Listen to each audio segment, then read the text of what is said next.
안녕하세요. 부작용의 김인성입니다.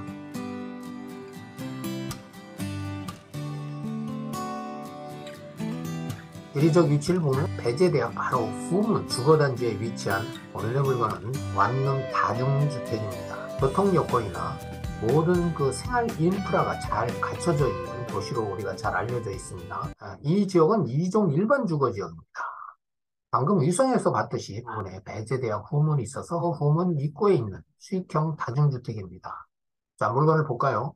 바로 이 주변 일대에는 전부 다 다가구 다중주택으로 이렇게 구성이 되어 있고, 도로는 일반 주택도로의 한 6m 도로의 코너 몫에 자리 잡고 있는 물건입니다. 전면에서 보니까 물건이 상당히 깔끔해 보이죠. 여기 이제 커튼홀이 또 눈에 띄네요.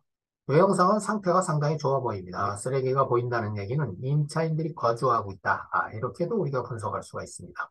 자, 내부 구조들을 보니까 1층하고 2층에는 각 6호실로 해서 12호실, 또 3층에는 5호실로 구성돼서 총 17호실입니다. 여기 이제 공동 취사장이 각 층에 1호씩 있는데 이 부분도 완능으로 지금 이제 세를 놓고 있는 그런 구조로 되어 있습니다. 자, 복도와 계단 현황입니다. 상당히 깨끗한 상태로 지금 유지되고 있고, 이 건물은 이제 지은 지가 얼마 안 됐기 때문에 상태가 상당히 양호하다. 이렇게 볼 수가 있습니다. 자, 1층은 1호에서 6호까지, 2층도 6호, 또 3층은 5호. 법원 경매 정보지입니다. 사건 번호는 202-951번. 2023년 4월 19일에 대전지방법원에서 진행하는 물건이고요. 물건의 소재지는 대전광역시 서구 도마동 330-64. 물건의 종류는 다중주택으로서 원룸 17호실을 세를 놓고 있는 그런 물건이고요. 매각 대상은 토지, 건물, 또 제시의 부분이 있습니다. 최초 매각 가격 6억 2,698만 1,000원에 시작돼서 이번에 3차입니다. 49%에 떨어진 3억 722만 1,000원에 시작되는 그런 물건입니다. 자, 목록 내역은 이제 토지하고 건물, 제시의 부분이 있었죠. 그래서 대지는 168평방미터에 50.82평. 위 토지상에 건물이 지상 3층 건물로 298.72평방미터에 평수로는 90.36평. 제시의 부분은 확장형 발코니 부분이 있는데 일반 건축물 내용은 아닙니다. 여기 기일 내용을 보니까 조금 이력이 있습니다. 자, 살펴보면 2022년 12월 28일자에 4억 1,111만 원에 최초 매각 가격의 66%대에 10명이 응찰한 중에서 낙찰됐던 그런 물건입니다. 그러나 이 불허가 처분을 받아서 다시 신고로 나와서 이번 차수 제3차입니다. 자, 이 물건은 2차 부분에서 방송을 나갔던 그런 부분이 이번에 3차에 다시 나와서 재방송합니다. 오늘의 물건의 권리 분석이나 물건 분석 다시 한번 참고를 해서 입찰에 도움이 되길 기대합니다. 불허가 신청이 나면서 최고가 매수인이 이제 법원에다가 입찰 보증금 환급 신청서를 제출했다. 내용이 나옵니다. 자, 그러면 이 불허가 처분 사유는 어떤 사유인지 한번 살펴볼까요? 민사집행법 제121조 내용에 불허가 처분 사유가 이렇게 나옵니다. 그래서 여기 보면 부동산을 매수할 능력이나 자격이 없는 자 또는 그 자격이 없는 자가 다른 사람을 내세워서 매수 신고한 때 또 일괄 매각의 결정 또는 매각 물건 명세서상에 중대한 흠이 있거나 부동산에 관한 중대한 권리관계 변동된 사실이 경매 절차의 진행 중에 밝혀지거나 또 그 밖에 경매 절차에 중대한 잘못이 있을 때 매각 불허가 처리가 됩니다. 그래서 이런 사유가 발생하면 매수인이 이의 신청을 해서 불허가 처분을 받는 경우도 있고 법원에 직권으로도 불허가 처분을 하는 경우가 있습니다. 그래서 이런 사유에 해당하기 때문에 이 물건이 불허가 처분됐다. 이렇게 보면 되고요. 우리가 여기서 권리 분석할 내용은 바로 이 매각 물건 명세서에 중대한 흠이 있는지 또 등기상의 권리관계 변동으로 인해서 어려운 건지 또 그 밖에 경매 절차에 중대한 잘못이 있는지 이런 거 분석해보는 것이 권리 분석의 핵심입니다. 감정평가서입니다. 2022년 3월 2일자에 감정을 한 물건으로 토지 건물, 제시의 건물이 포함돼서 최초 매각 가격으로 시작돼서 이번 차수 3차에 진행되는 것을 확인합니다. 제시의 건물에 대한 이제 감정평가 내용입니다.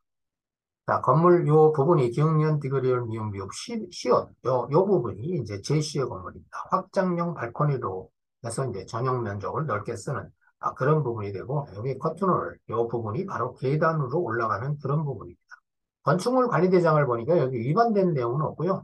지상 3층 건물, 여기 각 5호, 4호 이렇게 표시가 되어 있지만 실질적으로는 공동 취사상까지 부분에서 17호 원룸이 되겠습니다. 사용 수익률은 2015년, 그리고 오래되지 않는 그런 건물이다. 이렇게 우리가 파악이 됩니다. 권리 분석을 해보겠습니다. 자, 이 물건은 2022년 2월 15일 대전시력에서 근저당권에 의해서 경매 신청돼서 시작되는 그런 물건으로 청구 금액은 1억 6,955만 9,532원이 이제 그 채권 청구 금액이네요. 자, 압류가 이제 대전 서구청에서 한 건 있고, 근저당은 바로 이 경매 신청권자 설정 금액이 2억 1,500만 원에 이제 설정되어 있는 것을 확인하고요. 질권이 2건 있습니다. 또 임차권 3건. 그래서 이 물건의 말소 기준 권리는 2015년 2월 12일자 근저당권으로서 이 근저당권 말소와 동시에 해당 등기부에 설정되어 있는 모든 권리는 소멸해서 인수되는 권리가 없다. 자, 등기상 권리 깨끗합니다. 중대한 하자가 있거나 그런 내용이 아님을 여기서 이제 파악을 합니다.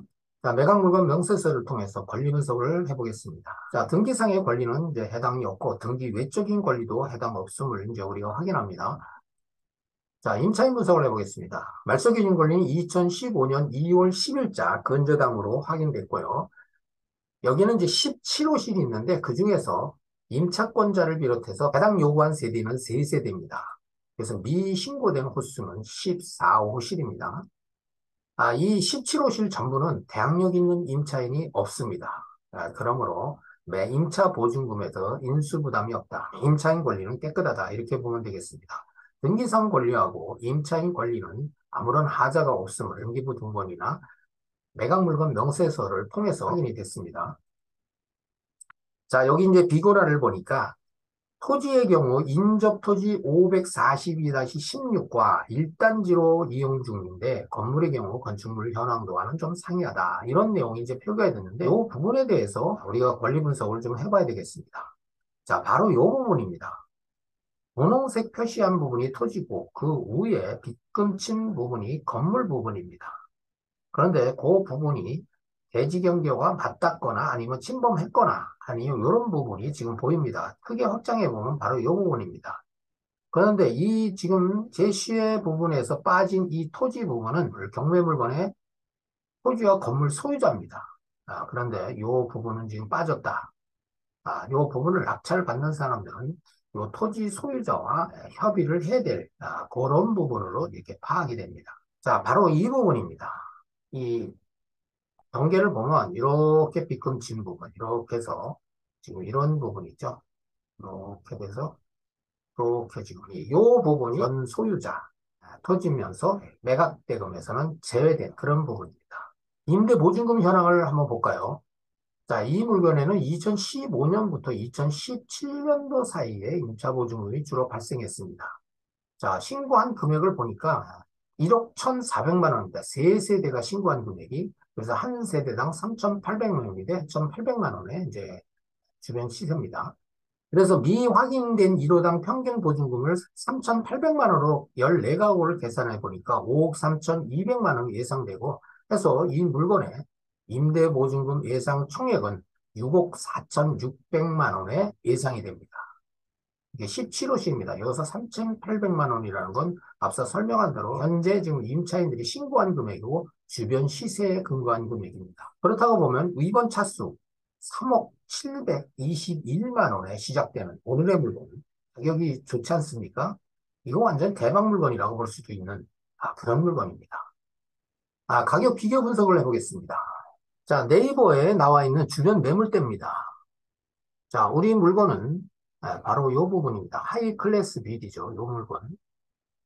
위치가 나쁘진 않죠. 자, 인근에 물건이 3개가 나왔고, 또 먼 거리에 또 3개가 나와 있는데 한번 살펴볼까요? 자, 이건 4억 3,500만 원에 지금 매물이 나왔습니다. 이거 한번 볼까요? 2007년도에 사용 승인을 받았고, 토지 평당 기준으로 해서 757만 원에 매물이 나온 게 확인되고요. 자, 여기도 또 물건이 나왔습니다. 6억 6천에 나왔네요. 요거는 또 어떻게 됐나요? 룸이 13개입니다. 우리는 17개죠. 자, 요 물건 한번 볼까요? 여긴 7억 5천에 나왔습니다. 17세대네요. 우리하고 똑같은 룸을 가지고 있는데 융자금도 있고 6억 7천에 411만 원. 세가 잘 나옵니다. 전부 다. 자, 이런 내용이 있고 여기 멀리도 한번 볼까요? 요 11억 5천만 원 나왔습니다. 요거는 4억 5천. 요 물건은 요건 뭐 물건이 적어서 비교가 안 됩니다. 매물이 많이 나오질 않아서 여기 세 물건 정도가 우리 물건하고 좀 비교할 수 있는 그런 물건이다. 이렇게 지금 분석이 됩니다. 이 지역에 얼마만큼 거래가 되고 있는지 국토교통부 실거래로 한번 분석을 해볼까요? 대전광역시 서구 도마동 일대입니다. 오늘의 물건이 도마동이죠. 17억 5천. 뭐 금액이 작은 것들은 단독주택이라고 봐야 되고 9억 5천, 1억 9천 450, 4억. 거래가 상당히 활발하게 이루어지고 있네요. 이 지역에. 부동산 거래가 실종됐다고 그러지만 그건 아파트에서 얘기하는 얘기지. 이게 단독이나 또 수익형 건물, 다중주택은 거래가 활발합니다. 자, 작년을 볼까요? 7월 달, 또 6월 달. 엄청나게 거래가 많네요.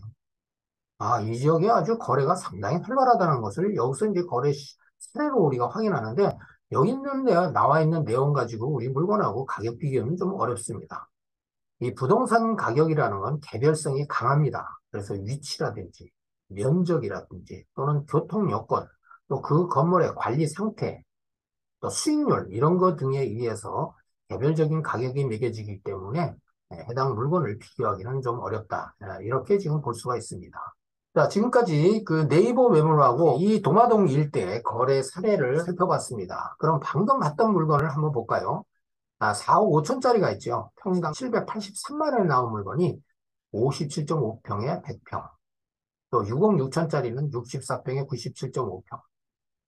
7억 5천짜리 53.5평에 90평. 자, 여기 이제 물건이 3개의 이제 매물대가 나왔는데 결국에는 이 매물대에서 이제 매매가 되거나 하는 그런 이제 가격으로 보면 우리 물건 면적하고 거의 대등소이하는 것을 알 수가 있습니다. 그렇다고 보면 적어도 여기 있는 물건의 평균치는 우리 물건이 되지 않나. 이렇게 분석했는데 우리 물건의 감정가격을 다시 보면은 6억 2,698만 1,000원에 시작한 물건이 이번 차수 감정가에서 49%에 3억 722만 1,000원에 시작된 매력적인 금액으로 시작하는 것을 확인합니다. 자, 이 정도 금액이라면 이 물건에 대해서 우리가 기대 차익이라든지 또는 가격 경쟁력에 높은 수익률을 기대할 수 있는 충분한 그런 요건을 가진 그런 물건이다. 이렇게 분석할 수 있습니다. 자, 이 부분은 지금 인근 매각 물건 사례입니다. 자, 높은 경쟁률을 보이고 있네요. 매각가율이 92%, 73%, 81%, 80.7%, 여긴 또 100%가 넘습니다. 85%. 요즘 같은 부동산 불경기에 지금 경매 시장, 특히 다가구 주택, 다중주택, 수익형 부동산은 이렇게 뜨겁게 지금 달가오고 있습니다. 자, 이 부분은 이제 객관적인 참고일 뿐이고 개별 물건에 따라서 매각가율은 이렇게 좀 달라진다는 것을 확인합니다. 자, 지금까지 물건에 대한 분석, 또 권리 분석, 임차인 분석, 또 가격 분석까지도 살펴봤습니다. 자, 해당 물건에 관심 있는 분들은 오늘의 지금 평가한 그런 분석 내용을 참고 삼아서 좋은 가격에 입찰하기를 기대합니다. 여기까지입니다. 구독과 좋아요는 영상 제작에 큰 힘이 됩니다.